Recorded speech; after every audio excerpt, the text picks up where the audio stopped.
Hi viewers, in previous class we have discussed about radiation pattern. So the continuation further, today we are going to discuss on field strength pattern and power pattern. So the same radiation pattern we can discuss using this field strength pattern. That is how means if the concept of radiation for an antenna is expressed in terms of field strength, then that radiation pattern is called as field strength pattern. That means if this radiation pattern, I think you can know this graphical representation of our electromagnetic field energy is radiation pattern. If the same pattern is expressed in terms of field strength, it is called as field strength pattern. For analyzing this field strength pattern, we need to go for the spherical coordinate system. As already we know that antennas is a three-dimensional concept. For analyzing all the antennas, we need to take the help of spherical coordinate system, which are the coordinate components r, theta and phi. R is radial component, theta is elevation component and phi is the azimuthal component. So in electromagnetic fields, already you know about the spherical coordinate system. I don't concentrate much on that, but just as a quick review, if I just take off this antenna, you can see that is general spherical coordinate system, right? If I take off my antenna, and here what is the first component you have? This is the radial component and we denote it as R, right?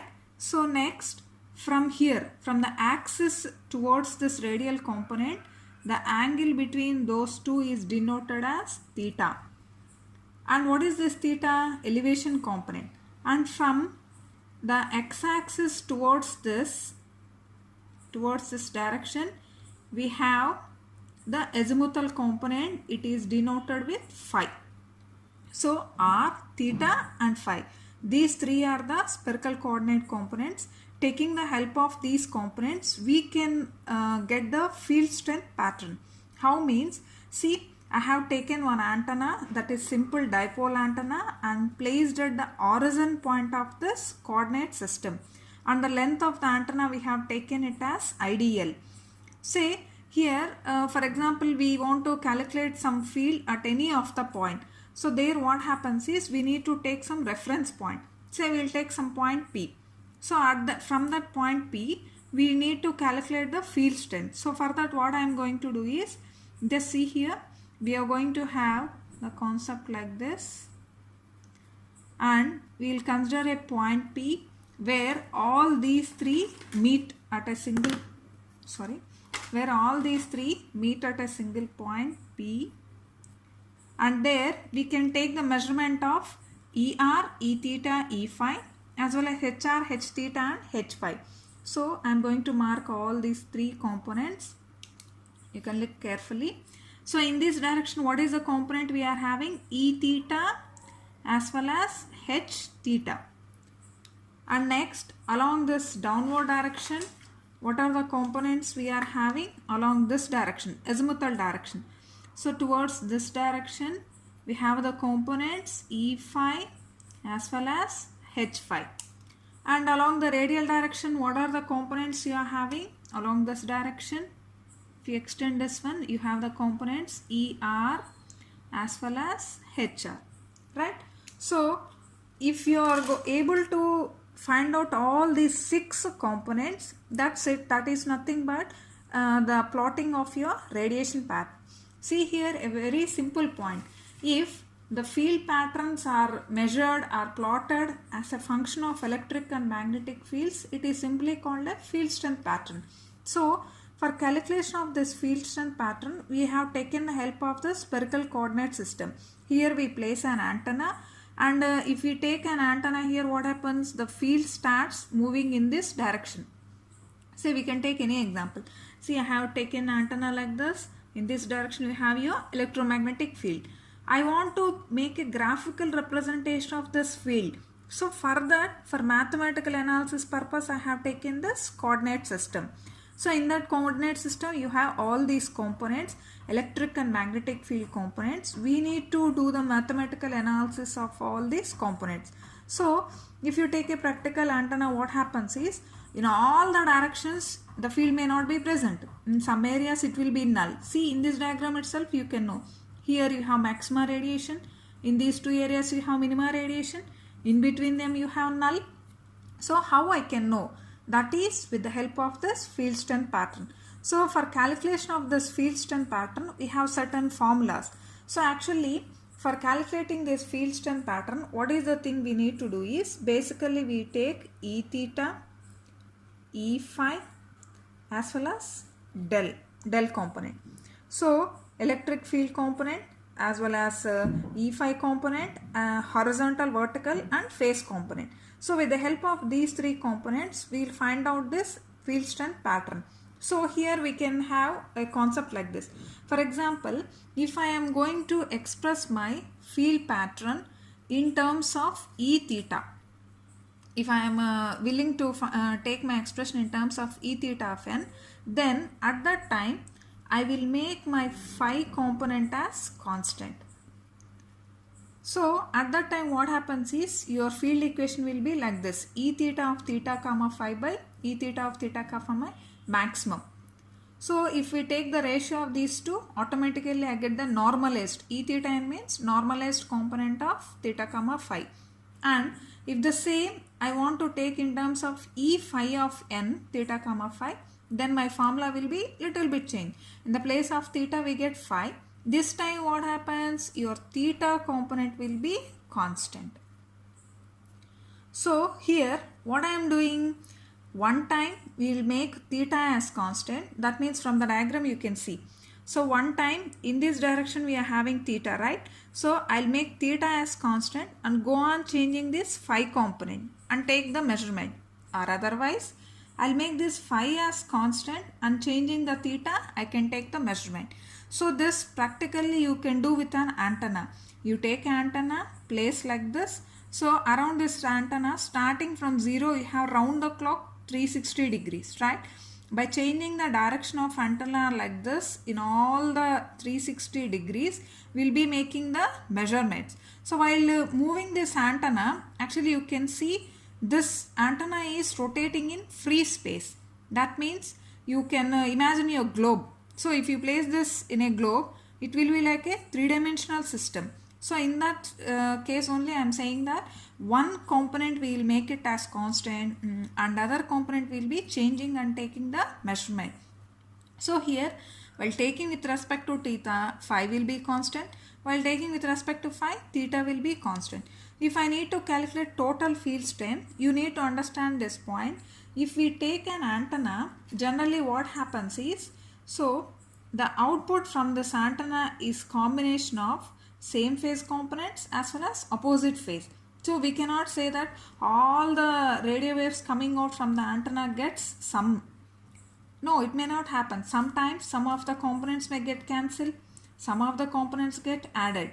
So but total field strength means how we have to consider it is summation of all the components. So E is nothing but total electric field. It is obtained by square root of E theta square plus E phi square. And in this, if E theta is amplitude as well as this is amplitude in phi direction. So if I take E theta, magnitude of E theta component, and you may get a doubt how I have taken this equation. Actually this equation is obtained after doing all the mathematical analysis. This you will be having in your second unit. For just example purpose I have directly placed the equation. E theta equation is equal 60 pi IDL sin theta by r lambda. What is this IDL? Nothing but length of antenna we have taken here. This other comp is constant and this r is nothing but the radial distance. Lambda you can get from the frequency. And see here sin theta. So for example, based on theta itself, the entire radiation pattern can be plotted very easily. You can see all this part as constant. Automatically E theta is proportional to sin theta. If for example I put theta is equal to 0, what happens to my E theta? Sin 0, 0, right? If I take my theta as 90 degrees, what happens to my E theta?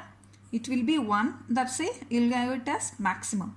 See that I will show with the help of a simple diagram for your easy understanding. Just look here. I have taken an antenna like this. Automatically this will be the axis of my antenna.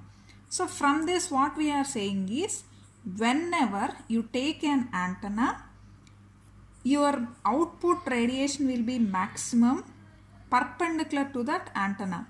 That means if this is my axis of antenna, the radiation pattern will be maximum.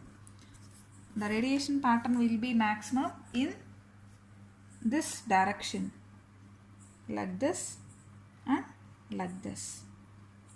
Okay, so here you can justify with this equation. So actually what is happening here, you have your axis of antenna, and perpendicular to the axis of antenna I got my maxima here. So here you measure with 0 degrees, so automatically at 90 degrees I have achieved my maxima. In the same way, even you can rotate your antenna along this axis, and then automatically your radiation pattern takes this shape. So here also along 0 degrees you have the minima radiation, along 90 degrees I have my maxima radiation. So in both of the cases what is happening, your radiation pattern is completely dependent on theta value. So basically for getting your radiation pattern, if you are measuring your field strength in terms of electric field, then simply it is called as electric field strength pattern. And as a same simple way, this is one way of taking the help of a field strength pattern, and unit for this is volts per meter. In the same way, we can do one more thing, that is power radiation pattern. See here a simple chain. When a radiation is measured or when a radiation in a given direction is expressed in terms of power per unit solid angle, then that is called simply power radiation pattern. A small change. If radiation is expressed in terms of field strength, it is called field strength pattern. If radiation is measured in terms of power per unit solid angle, it is simply power pattern. Simple change. So in this thing, if you see clearly from the formula also, you can just directly link to your field strength pattern. See the equation here, what I have taken, PD is nothing but power density. Power density is called half modulus of E of theta comma phi whole square by eta. Actually what is this E of theta comma phi? Nothing but your field strength pattern only. See here, your equation you are having is E of theta comma phi. That is nothing but field strength equation. The same I have written here. That means what it is showing, if you are able to calculate field strength pattern, automatically you get your power pattern. Just a squaring of the field strength pattern gives us the power pattern. And the unit for this is watt per meter square. And in this definition, everything you can understand very easily. But here you can watch a new term, that is solid angle. So we will now just justify that what is a solid angle. For example, we will consider a sphere. So in this sphere, I have placed a simple antenna here. So what an antenna does, if I excite that antenna, automatically power comes out in this direction. Power flow will be in particular direction. If I want to measure this, what generally we do in this particular area, we will have a marking like this and we will go for the measurement. So if you see for a two plane, actually this will be projecting like a arc if I consider two plane. But for antennas, we know that always we need to go with the concept of three-dimensional, right? If we place the antenna here, now a little bit change, what I am going to do is, see, we'll take the shape of an cone. See, like this. So now this is two-dimensional structure and this is three-dimensional. If we bring out this cone separately and draw like this, so here what happens is the angle between these two is nothing but solid angle, and this is area A and this is radial distance R. So here what is happening, we need to define what is a solid angle. So solid angle is simply angle enclosed by conical surface. Angle enclosed by conical surface means this is just nothing but surface of a cone. This is 2D plane, this is 3D. So in this three-dimensional, if I go to take the measurement between these two angles, simply it is called it as a solid angle and it is expressed with d ohm. and simply the formula for it is d ohm is equal A by r square. A is nothing but area and r is the radius. So d ohm unit is teridians. Why we are taking this solid angle is, actually this is two-dimensional analysis, but for antennas the power flow, that means the outward power flowing from this antenna, we need to take the concept of three-dimensional. That's why in our definition what we are saying, when radiation in a given direction is expressed in terms of power per unit solid angle, that means the outward power flow from this unit, that means single solid angle. I am not taking the entire area. You can see here I have just chosen a single unit. So for this simple single unit solid angle, what is the amount of outward power flow? If you take that measurement, simply that is called as a power radiation pattern. So for field strength means we calculate in terms of field equation, that is E of theta comma phi. And for the same expression, if I add square, automatically it leads to the power pattern. Simple concept. So the radiation pattern measurement, if you are taking in terms of field strength, it is called field strength pattern. If I express the same thing in terms of power per unit solid angle, it is called as power pattern. Okay. Thanks for watching this video.